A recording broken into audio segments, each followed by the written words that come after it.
എല്ലാം പടച്ചോന്റെ അനുഗ്രഹ. ഇനി അള്ളാഹ് തന്നതൊരു പരീക്ഷണാണെന്ന് കരുതുക. ആ പരീക്ഷണം കാണുമ്പോഴേക്കും നമ്മൾ വിചാരിക്കേണ്ടത് അവന് മാത്രമുള്ളതാ, നമ്മക്കൊന്നുമില്ലാന്ന്. ഇന്ന് ചിലര് പറയാറില്ലേ, നമ്മളെ പരീക്ഷണം എന്ന് പറഞ്ഞാൽ എന്താ? ആരോഗ്യം ക്ഷയിക്കലോ അല്ലെങ്കിൽ ഏതെങ്കിലും സുക്കേട് വരലോ. ഇത് മാത്രല്ല പരീക്ഷണം. അള്ളാഹു ഈ ദുനിയാവിനെ വിശദീകരിച്ചത് ദാറുൽ ബലാ എന്ന പരീക്ഷണങ്ങളുടെ ഭവനം.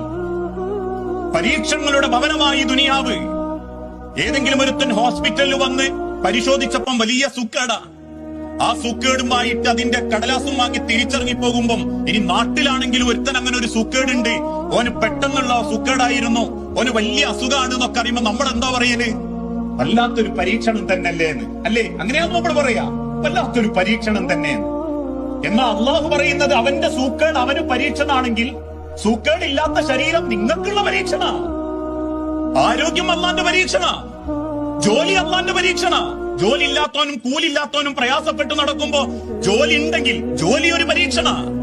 വീടില്ലാത്തവൻ വാടക വീട്ടിൽ കയറി സങ്കടപ്പെട്ട് ആഴ്ചയും മാസവും കടന്നു പോകുന്നത് വെപ്രാളത്തോട് ഓർക്കുന്നുണ്ടെങ്കിൽ ഒരു കൂലിയും വാടകയും കൊടുക്കാതെ അടച്ചുറപ്പുള്ള റൂം കിടന്നുറങ്ങുന്നത് അള്ളാന്റെ പരീക്ഷണ.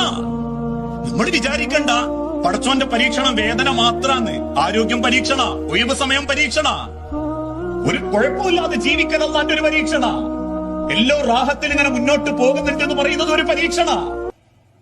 പരീക്ഷണം എന്ന് പടച്ചോൻ ദുനിയാവിൽ ഉദ്ദേശിച്ചത് അള്ളാഹ് സങ്കടപ്പെടുത്തുന്ന വേദനിപ്പിക്കുന്ന ശരീരങ്ങൾ മാത്രമല്ല.